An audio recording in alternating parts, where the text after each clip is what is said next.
¿Por qué no puedes simplemente obedecer? Le había dicho su padre esa misma mañana, con la voz cortante como el hielo, mientras ajustaba los guantes de cuero antes de salir a cazar. Porque no es justo, padre, había respondido Elian, con las manos temblando pero la mirada fija. Jacques no robó. Solo tomó un pedazo de pan para su hermana enferma. Un silencio pesado cayó sobre el salón. Los sirvientes, inmóviles como estatuas, bajaron los ojos. Nadie se atrevía a respirar. La justicia en esta casa la dicto yo, dijo su padre, acercándose hasta quedar a un palmo de su rostro. Y tú, hijo, has elegido poner tu corazón por encima de tu deber. Eso no es nobleza. Es debilidad. Elian sintió como el mundo se le encogía en el pecho. No era la primera vez que lo llamaban débil, pero esta vez había cruzado una línea invisible. Horas después, mientras el sol se hundía tras los bosques, una carta sellada con cera negra fue entregada a sus manos.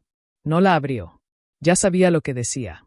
Lo leyó en los ojos de su madre, que no se atrevió a mirarlo. Lo leyó en el vacío de su habitación, donde ya habían retirado sus libros, sus dibujos, incluso su retrato infantil del salón. Había sido expulsado. No físicamente, no con violencia, sino con una crueldad más sutil, declarado muerto para su familia. Un fantasma en vida. Se sentó en el banco de piedra del jardín, con las lágrimas heladas en las mejillas. El viento le acariciaba el rostro como si quisiera consolarlo, pero él solo sentía el frío de la soledad. ¿Qué harás ahora, joven amo?, preguntó una voz suave a sus espaldas. Elian se volvió. Era Milo, el viejo mayordomo, con su chaqueta gastada y sus ojos llenos de una sabiduría callada. Había estado allí toda su vida, viendo crecer a generaciones, guardando secretos, arreglando desastres. No soy tu amo ya, Milo, murmuró Elian, con la voz quebrada. Soy nada. Milo se sentó a su lado, sin decir nada al principio. Solo estuvo allí. Y en ese silencio compartido, Elian sintió algo que hacía tiempo no experimentaba: pertenencia. El mundo no termina en estas paredes, muchacho, dijo Milo al fin, con una calma que parecía forjada en 1000 tormentas. A veces, cuando te echan de tu hogar, es porque el universo te está empujando hacia uno mejor. Elian lo miró, incrédulo. ¿Y si no hay otro lugar para mí? Entonces lo construiremos, respondió Milo, con una sonrisa leve. Juntos. En ese instante, bajo un cielo que se teñía de violeta, Elian no sabía que pronto se ocultaría en un sótano oscuro, que el invierno llegaría con dientes de hielo, ni que su razón sería puesta a prueba hasta el límite. Pero sí supo una cosa, con una certeza que le de cerámica agrietada. Milo no era un hombre de muchas palabras, pero cada gesto suyo hablaba con una elocuencia silenciosa que pocos entendían. Había llegado a la mansión siendo apenas un muchacho, con los zapatos rotos y el estómago vacío, acogido por la generosidad, aunque fría, de la familia que ahora parecía desmoronarse. 40 años después, seguía allí, no por obligación, sino por lealtad, y por un cariño callado que había ido creciendo como una raíz profunda, especialmente hacia un niño de ojos demasiado sensibles para aquel mundo de mármol y protocolo. Ese niño era Elian. Milo lo recordaba corriendo descalzo por los pasillos, escondiendo gatos callejeros en su habitación, preguntando por qué las estrellas no se caían del cielo. Mientras los otros hijos de la casa aprendían a cazar, a negociar, a imponer su voluntad, Elian aprendía a escuchar. Y en una casa donde nadie quería ser oído, eso lo hacía peligroso. Ahora, mientras frotaba con un paño viejo la plata que ya nadie usaría, Milo sentía un nudo en el pecho. Había oído todo. La discusión en el salón. La carta sellada. El silencio sepulcral que siguió. Sabía lo que significaba. En aquella época, ser expulsado no era solo perder un techo. Era perder un nombre, una historia, un lugar en el mundo. Se detuvo un momento, mirando por la ventana empañada. Allá afuera, bajo el roble centenario, Elian estaba sentado, encorvado como si el peso del cielo hubiera caído sobre sus hombros. ¿Qué harás ahora, joven amo?, había preguntado, sin poder contenerse. Y al ver cómo los ojos del muchacho se llenaban de lágrimas contenidas, algo dentro de Milo se rompió y se reconstruyó al mismo tiempo. Regresó a su cuarto, un pequeño espacio junto a los almacenes, donde guardaba pocas pertenencias, una Biblia desgastada, una foto de su hermana fallecida, y una llave oxidada que llevaba colgada al cuello desde hacía 30 años. Nadie sabía que esa llave abría una puerta oculta en el sótano antiguo, bajo la ala este, un refugio construido en tiempos de guerra y olvidado por todos, excepto por él. Con movimientos rápidos pero precisos, comenzó a reunir lo esencial: mantas gruesas, velas, un cuchillo afilado, un odre de agua, unas galletas duras, un poco de té. No era mucho, pero era vida. No puedo dejarte irte solo, murmuró para sí, con la voz ronca por la emoción. No después de todo lo que he visto. Al atardecer, se acercó nuevamente a Elian. Esta vez, no con palabras vacías, sino con un plan. Ven conmigo, dijo, tendiéndole la mano. Elian lo miró, confundido. ¿A dónde? ¿A dónde puedo ir? A un lugar donde nadie te buscará, respondió Milo, con una firmeza que sorprendió incluso a él mismo. Un lugar que conocí hace mucho tiempo. No es cómodo, pero es seguro. Y mientras yo respire, no pasarás hambre ni frío. Elian dudó. Miró la mansión, su prisión, dorada, y luego los ojos de Milo, donde no había lástima, sino respeto. ¿Por qué haces esto por mí?, preguntó en un susurro. Milo sonrió, una sonrisa triste y cálida al mismo tiempo. Porque alguien tiene que creer en ti, Elian. Y si el mundo entero te da la espalda, entonces yo seré ese alguien. El viento sopló más fuerte, como si el cielo aprobara aquella decisión. Y en ese instante, entre el crepúsculo y el secreto, nació una alianza que no se basaba en sangre ni en rango, sino en la más pura forma de humanidad, la lealtad inquebrantable. El crujido del cerrojo al abrirse sonó como un suspiro olvidado. Bajaron por una escalera de piedra resbaladiza, iluminada apenas por la tenue llama de una vela que Milo protegía con la palma de su mano. El aire era frío, húmedo, cargado de polvo y recuerdos enterrados. ¿Dónde estamos?, preguntó Elian, abrazándose a sí mismo, no solo por el frío, sino por la incertidumbre que le oprimía el pecho. En el sótano antiguo, respondió Milo, mientras apartaba telarañas con el brazo. Lo construyeron durante las invasiones. Tiene salida al bosque, pero está sellada desde fuera, nadie la usa. Nadie lo recuerda. Encendió una lámpara de aceite que colgaba de una viga, y la luz reveló una habitación pequeña, con paredes de piedra, un jergón en un rincón, una mesa de madera tosca y un pequeño fogón de ladrillo. No era un palacio, pero era refugio. No es mucho, murmuró Milo, observando el rostro de Elian, temiendo ver decepción. Pero Elian no dijo nada. Solo se acercó al jergón, tocó la manta áspera con los dedos y, de pronto, se derrumbó de rodillas, sollozando en silencio. No eran lágrimas de tristeza, sino de alivio. Por primera vez en días, podía respirar sin sentir que lo juzgaban. Milo se arrodilló junto a él y le puso una mano en el hombro. Descansa, dijo. Mañana será otro día. Pero el mañana llegó más rápido de lo que imaginaban. Apenas el sol asomaba por el horizonte, un golpe seco en la puerta principal de la mansión hizo temblar los cimientos. Voces autoritarias resonaron en el patio. Inspection. Por orden del señor duque. Elian se incorporó de un salto, el corazón martilleándole en el pecho. ¿Qué pasa? Milo apagó la lámpara de inmediato y se acercó a una rendija en la pared, disimulada tras un estante podrido. Desde allí, podía ver parte del jardín trasero. Soldados, susurró. Tu padre debe haber sospechado que no te fuiste. Elian sintió como el miedo se enroscaba en su garganta. ¿Crees que me buscarán aquí? No lo sé, admitió Milo, con la frente arrugada. Pero si alguien descubre que te ayudé. No terminó la frase. No hacía falta. Ambos sabían que la traición a la nobleza no se castigaba con palabras. Durante horas, permanecieron en silencio absoluto, escuchando los pasos sobre sus cabezas, las órdenes secas, el crujido de botas en la grava. Cada sonido era una cuchilla rozando su piel. Al atardecer, todo quedó en calma. Se han ido, dijo Milo, aliviado. Por ahora. Pero esa noche, mientras Elian intentaba dormir, Milo no cerró los ojos. Se sentó junto al fogón, mirando las brasas, pensando. Tienes que entender algo, Elian, dijo de pronto, con voz grave. Esto no es un escondite temporal. Es un exilio. Tal vez por semanas.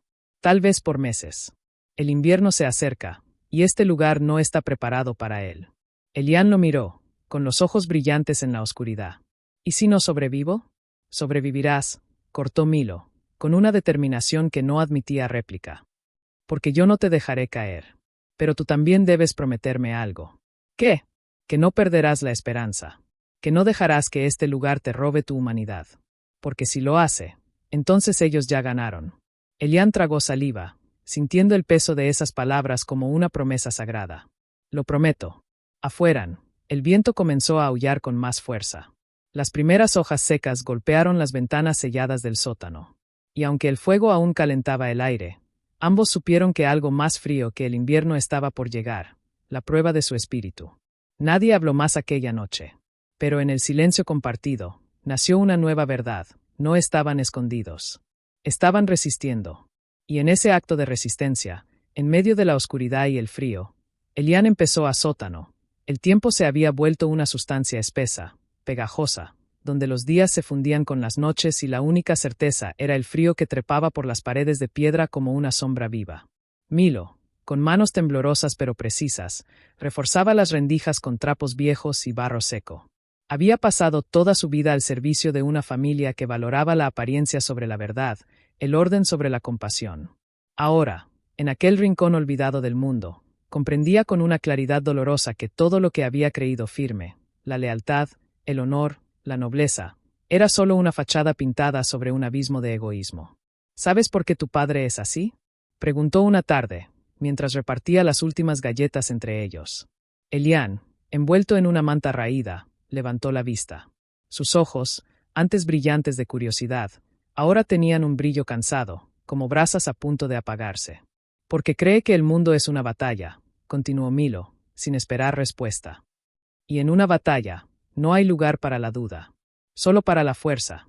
Él perdió a su hermano menor cuando era joven, tu tío Armand. Murió defendiendo a un campesino acusado falsamente.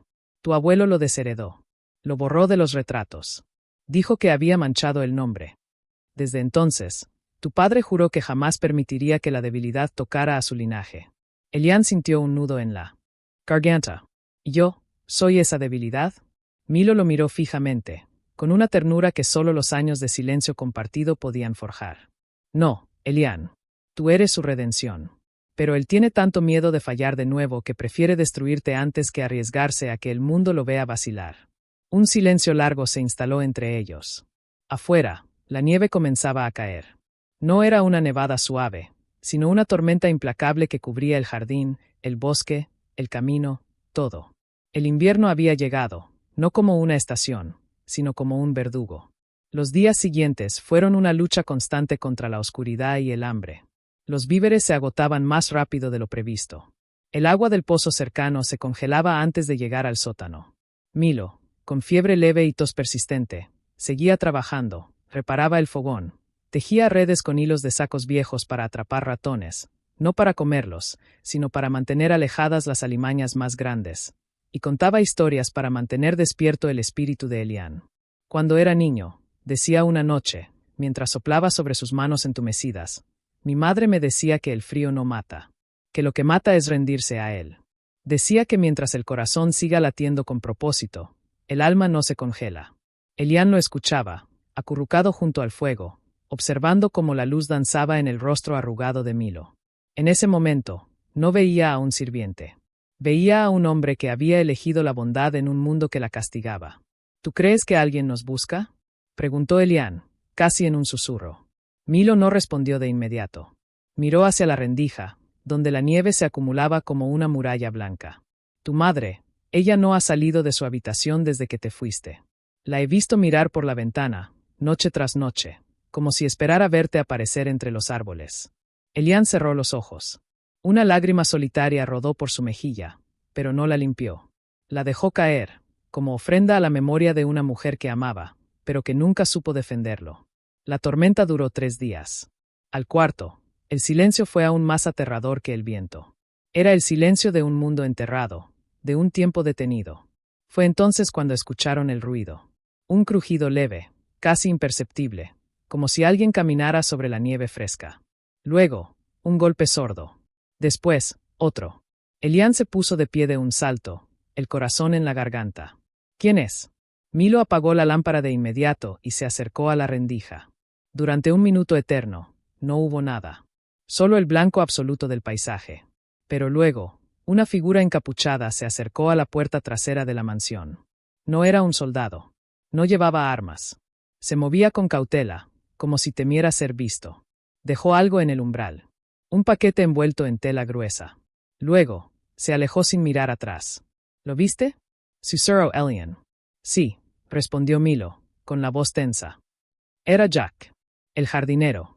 Al amanecer, cuando el riesgo era menor, Milo salió.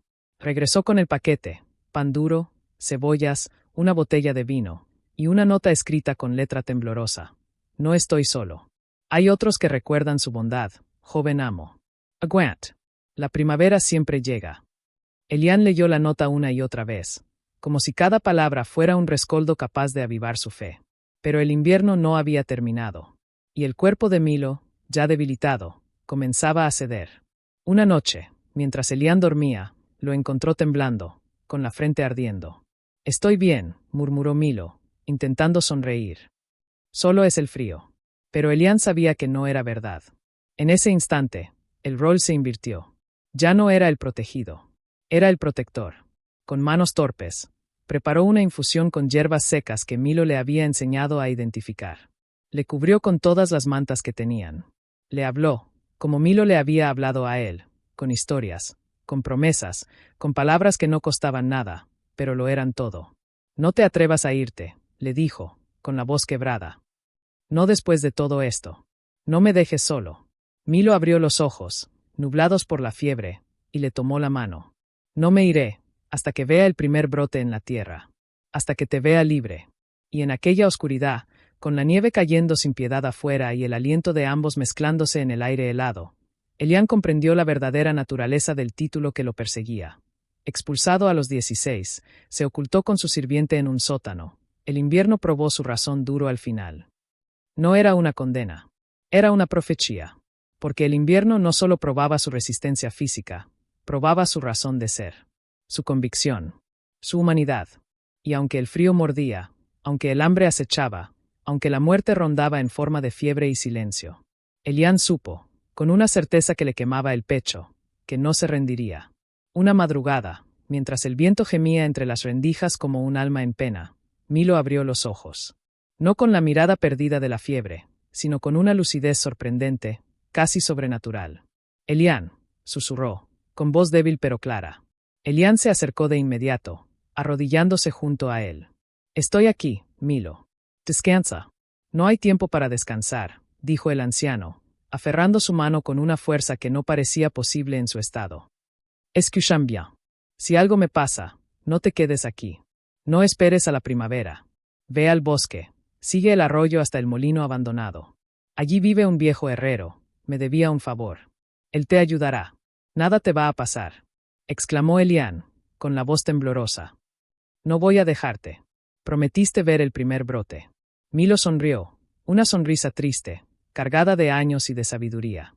La vida no siempre cumple sus promesas, muchacho. Pero tú sí puedes cumplir las tuyas. Prometiste no perder la esperanza. Así que, cumple esa. Elian sintió como las lágrimas le quemaban los ojos, pero no las dejó caer. Sabía que Milo no quería verlo desmoronarse. Quería verlo fuerte. Por eso, tragó el dolor como si fuera carbón ardiente y asintió. Lo haré. Durante 2 días más, Milo alternó entre la conciencia y el delirio. En sus momentos lúcidos, hablaba de su infancia, de su hermana, de los secretos que guardaba la mansión. En sus delirios, llamaba a nombres olvidados, suplicaba perdón por cosas que Elian no entendía. Fue en uno de esos delirios cuando reveló algo que heló la sangre del joven. Tu padre no es tu verdadero padre, murmuró, con los ojos cerrados, sudoroso. Tu madre amó a otro. A músico. Murió antes de que nacieras. Tu padre lo supo, pero te crió igual. Por orgullo. O por amor oculto. Elian se quedó paralizado. Todo lo que creía saber sobre sí mismo se tambaleó. ¿Quién era, entonces? ¿El hijo de un noble frío o de un artista apasionado? ¿Un legítimo heredero o un secreto enterrado? Pero en medio de ese torbellino de dudas, una certeza emergió con más fuerza que nunca. Milo lo había amado sin importar su sangre. Sin condiciones. Y eso era más real que cualquier título. Al tercer día, la tormenta cesó. Un silencio absoluto cubrió el mundo, como si la tierra contuviera la respiración. El sol, pálido y distante, se asomó entre las nubes. Milo despertó con calma. Su rostro estaba sereno, como si hubiera hecho las paces con algo invisible. Hoy es buen día, dijo, con una voz apenas audible. ¿Para qué? Preguntó Elian, temiendo la respuesta. ¿Para vivir o para irme en paz? Elian tomó su mano y la apretó con fuerza. Entonces viviremos. Juntos. Y en ese instante, como si el universo respondiera a su determinación, un ruido suave llegó desde la rendija. No era el viento. Era un golpe ligero. Repetido. Deliberado. Ambos miraron hacia allá, con el corazón en la garganta. Elian se acercó, con cuidado, y apartó la tabla que cubría la abertura. Allí, sobre la nieve recién caída, había un pequeño paquete envuelto en tela azul, y una carta sellada con cera blanca, sin escudo, sin nombre. Con manos temblorosas, la tomó. La abrió. Las palabras eran pocas, escritas con una caligrafía elegante y familiar. Mi hijo, si estas líneas te encuentran con vida, entonces aún hay esperanza. No regreses a esta casa. No es tuya. Nunca lo fue. Pero el mundo sí lo es. Te envío lo poco que puedo sin levantar sospechas. Perdóname por no haber tenido el valor de hacer esto antes. Algún día, espero que entiendas que te amé, incluso en mi silencio. Madre Elian no pudo contener el sollozo que le subió desde el pecho. No era solo el contenido de la carta. Era el hecho de que, después de todo, alguien lo había recordado. Alguien lo había elegido. Milo, desde su jergón, observaba con ojos húmedos. Ahora tienes un camino, dijo. Tenemos un camino, corrigió Elian, volviéndose hacia él. Porque tú vas a salir de aquí conmigo. Y vamos a construir algo nuevo. Algo que no se base en mentiras ni en miedo. Milo no respondió. Solo cerró los ojos y asintió, con una sonrisa leve en los labios. Afueras, el sol seguía ascendiendo. La nieve comenzaba a derretirse en los bordes, formando pequeños hilos de agua que corrían como lágrimas de la tierra. Y en aquel sótano, entre el frío y la desesperanza, algo nuevo empezaba a germinar, no solo la posibilidad de escape, sino la semilla de una vida auténtica. Circundante y notas escritas en una letra que reconocía al instante, la de su madre. Milo, con las fuerzas lentamente regresando gracias al alimento y al calor renovado del fogón, observaba a Elian mientras éste estudiaba cada página como si contuviera la clave de su libertad. Ella siempre fue lista, murmuró Milo, envuelto en el abrigo que le había dado Elian. Más de lo que cualquiera supo. Aquí, dijo Elian, señalando un dibujo. Mira, este sendero lleva al arroyo, sí, pero antes pasa por una cueva. Dice que es seca. Y segura. Milo se incorporó con dificultad, acercándose a mirar. La cueva del cuervo. La conocía de niño. Nunca la usamos porque estaba maldita, decían. Pero era solo un refugio de pastores. Podríamos ir allí, dijo Elian, con los ojos brillantes. No podemos quedarnos aquí para siempre. La nieve se derrite. Pronto alguien bajará al jardín. Alguien encontrará la entrada. Milo asintió, pero su rostro se ensombreció. No estoy listo para caminar lejos, Elian. Mis piernas apenas me sostienen. Entonces no caminaremos lejos, respondió Elian con firmeza. Caminaremos lo necesario. Un paso, luego otro. Y yo te llevaré si es preciso. Milo lo miró largo rato, como si viera por primera vez al hombre en que el muchacho se había convertido. Tu madre tenía razón, dijo al fin. El mundo sí es tuyo. Esa noche, mientras afuera la luna plateaba la nieve derretida, prepararon su huida. Elian envolvió sus pocas pertenencias en un atillo. Guardó el libro junto a su pecho, como un talismán. Milo, con manos temblorosas pero decididas, desmontó parte del fogón para recuperar unas barras de hierro que podrían servir como arma o herramienta. No confíes en nadie, le advirtió Milo, mientras ajustaba las correas del atillo. Ni siquiera en quienes parecen amigos. En tiempos como estos, la lealtad tiene precio. Pero tú no la tuviste, dijo Elian, mirándolo fijamente.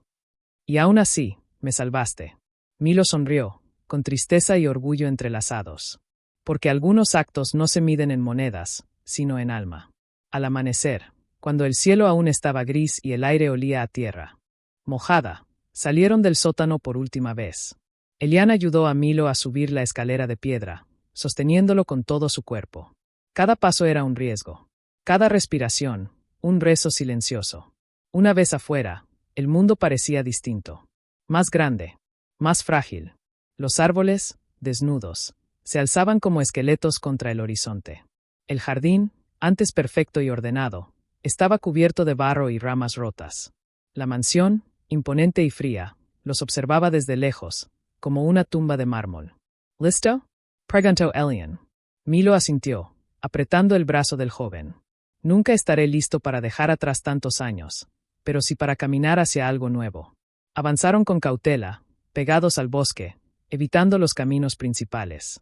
El sendero que indicaba el libro era apenas una huella entre los helechos marchitos.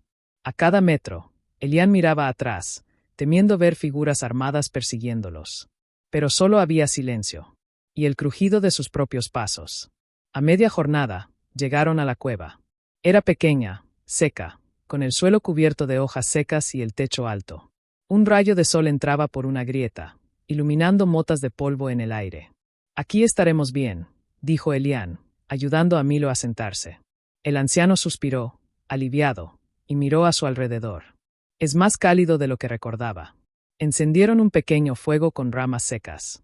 Mientras el humo se elevaba en espirales tranquilas, Elian sacó un trozo de pan y lo partió en dos. «Comemos. Mañana seguiremos». Milo tomó su porción, pero no comió de inmediato. Miró a Elian, con una expresión que el joven no había visto antes. Una mezcla de orgullo, miedo y algo más profundo. «¿Qué pasa?», preguntó Elian. «Nada», respondió Milo, mordiendo el pan. «Solo, estoy pensando que, por primera vez en mi vida, no sé qué viene después. Y eso, me asusta. Pero también me libera». Elian sonrió, por primera vez en semanas, con una sonrisa verdadera. «Entonces estamos iguales. Porque yo tampoco lo sé. Pero sé que no quiero volver atrás. Y sé que no quiero hacerlo solo». Milo asintió, y en sus ojos brilló algo que parecía casi alegría. Afueras, el viento había cambiado de dirección. Ya no traía el gélido aliento del ro constante, y el silencio del bosque como única compañía. Pero pronto, la realidad volvió a recordarles que la libertad no era un regalo, sino una lucha constante. El invierno, aunque en retirada, no había soltado su presa. Las noches seguían heladas, y el viento se colaba por las grietas de la roca como una serpiente invisible, mordiendo la piel con dientes de hielo. Milo, aún débil, temblaba incluso junto al fuego. Elian, desesperado, pasaba horas recogiendo ramas secas, apilando piedras para bloquear las corrientes de aire, frotando las manos del anciano para devolverles algo de calor. «No deberías gastar tanta energía en mí», murmuró Milo una noche, mientras Elian le envolvía los pies con trapos secos. «No es gasto», respondió Elian, sin mirarlo, concentrado en su tarea. «Es necesidad. Si tú caes, yo también caigo». Milo suspiró, mirando las llamas danzar. «Eres más terco que tu padre, pero en el buen sentido». Elian sonrió, pero su sonrisa se desvaneció al instante. Porque en ese momento, un ruido distinto rompió el silencio del bosque. No era el crujido de una rama bajo el peso de la nieve. Era el paso firme de botas sobre tierra húmeda. Y venía del sendero. Ambos se quedaron inmóviles. El corazón de Elian latía tan fuerte que temió que lo oyeran desde fuera. «¿Soldados?», «Susurro». Milo negó lentamente, con los ojos entrecerrados. «No, caminan con demasiada calma. Alguien que conoce el bosque». Elian se arrastró hasta la entrada de la cueva, escondiéndose tras una roca. Desde allí, vio dos figuras envueltas en capas oscuras, deteniéndose a pocos metros. No llevaban armas visibles. Uno de ellos se agachó y tocó el suelo, como si siguiera una huella.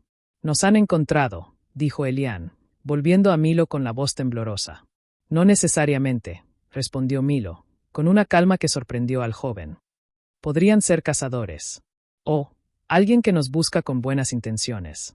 «¿Quién nos buscaría con buenas intenciones?». Antes de que Milo pudiera responder, una voz suave llegó desde la entrada de la cueva. «Elian, ¿estás ahí?». Elian se paralizó. Era una voz que conocía bien. La del jardinero, Jack. Con el corazón en la garganta, asomó la cabeza. «¿Jack?». El hombre se quitó la capucha, revelando un rostro curtido por el frío, pero con ojos cálidos. «Gracias a Dios», dijo, acercándose con las manos abiertas, en señal de paz. «Te he estado buscando desde que vi que habían abandonado el sótano». «¿Por qué?», preguntó Elian, aún receloso. «Porque tu madre me envió», respondió Jack, bajando la voz. «Dice que hay rumores. Que tu padre ha contratado a hombres para encontrarte y traerte de vuelta por cualquier medio. Pero ella quiere que escapes. Para siempre». Del interior de su capa, Sacó un pequeño saquito de cuero. Lleva esto. Monedas de oro. Y una carta para el herrero de Saint-Clair. Él te dará refugio. Confía en él. Elian tomó el saquito, sintiendo el peso de la esperanza en sus manos. ¿Y tú? ¿Por qué arriesgas tu vida? Jack miró hacia el bosque, con una expresión triste. Porque hace años, tu padre me habría echado a la calle, si no hubieras hablado por mí. Nunca olvidé eso. Hoy, soy yo quien habla por ti. En ese momento, Milo apareció en la entrada de la cueva, apoyado en un palo. El tiempo se acaba, dijo, con voz grave. Si esos hombres están cerca, no tardarán en rastrearnos. Jacques Asentiu. Hay un camino viejo, por el arroyo. Lleva directo a Saint-Clair, pero es peligroso. Cruza el pantano de las sombras. Pocos lo usan. Lo tomaremos, dijo Elian, sin dudar. Espera, dijo Jack, deteniéndolo con una mano. Antes de irte, tu madre me pidió que te dijera algo. Hizo una pausa, como si las palabras le pesaran. Dile que no odia a su padre, que lo compadezca, porque el mayor castigo de un hombre que no sabe amar es vivir solo. Elian sintió como esas palabras se clavaban en su pecho, no como una herida, sino como una semilla. Gracias, Jack, dijo, con la voz quebrada. El jardinero asintió, se puso la capucha y desapareció entre los árboles tan rápido como había llegado. Esa misma noche, con la luna alta y el viento cambiando de dirección, Elian ayudó a Milo a levantarse. ¿Listo para el pantano? Preguntó.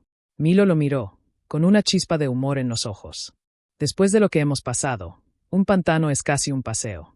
Caminaron durante horas, siguiendo el curso del arroyo, que ahora corría con fuerza, liberado del hielo. El bosque se volvió más denso, más oscuro. El aire olía a musgo y agua estancada.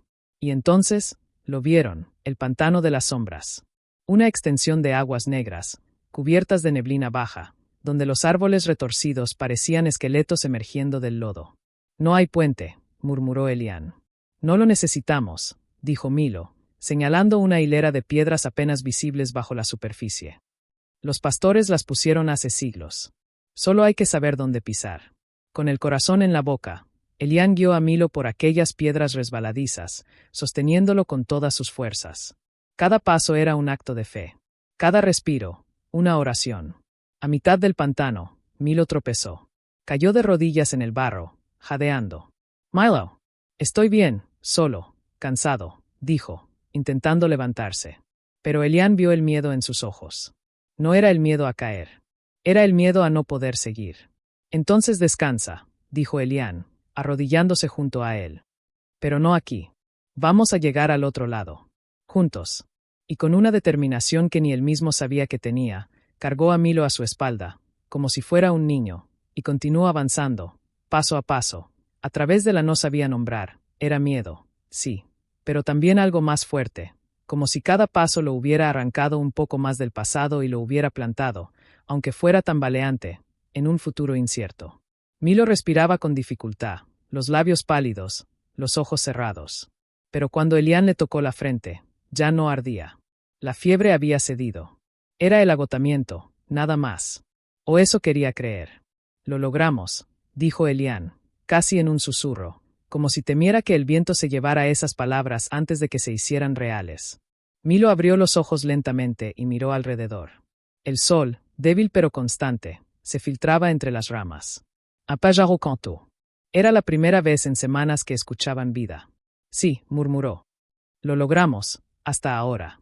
Elian se sentó junto a él, abrazando sus rodillas. El silencio que siguió no era incómodo, pero tampoco era paz. Era el silencio de alguien que ha corrido tanto que ya no sabe por qué corre.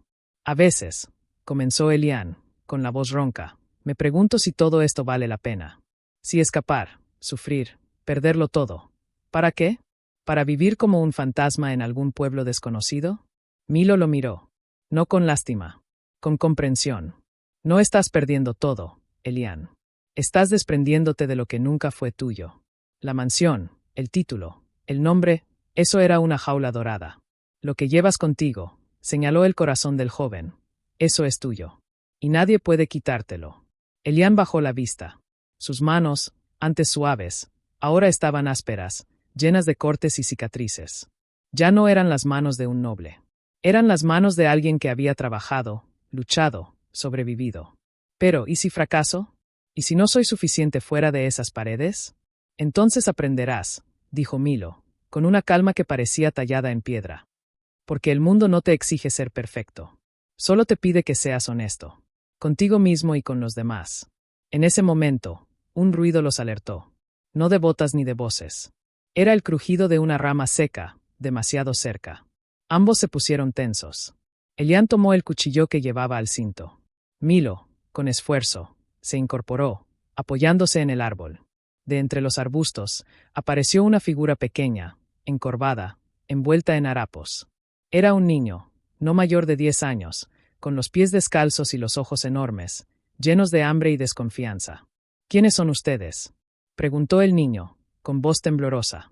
Elian bajó el cuchillo, pero no se relajó. Viajeros. ¿Y tú? Vivo cerca, en la cabaña del molinero. Mi padre está enfermo. No hay pan en casa desde hace días. Milo intercambió una mirada con Elian. En sus ojos había una pregunta silenciosa. ¿Confiamos? Elian recordó las palabras de su madre. El mayor castigo de un hombre que no sabe amar es vivir solo. Y supo la respuesta. Sacó el último trozo de pan del latillo y se lo tendió al niño. Toma. El pequeño lo miró, incrédulo. Luego lo agarró y salió corriendo como si temiera que se lo quitaran. ¿Fue una locura?, preguntó Elian, volviéndose hacia Milo. No, respondió el anciano, con una sonrisa leve. Fue humanidad. Y esa nunca es una locura. Pero minutos después, mientras recogían sus cosas para seguir camino, escucharon voces. Varias. Acercándose rápido. Por allí. Vi al chico correr con pan. Gritó una voz áspera. Elian sintió como el terror le subía por la espalda como una serpiente. Nos delató. O tal vez no, dijo Milo, con los ojos entrecerrados. Tal vez esos hombres ya venían. Y el niño solo fue una excusa. No hubo tiempo para más. Tomaron sus atillos.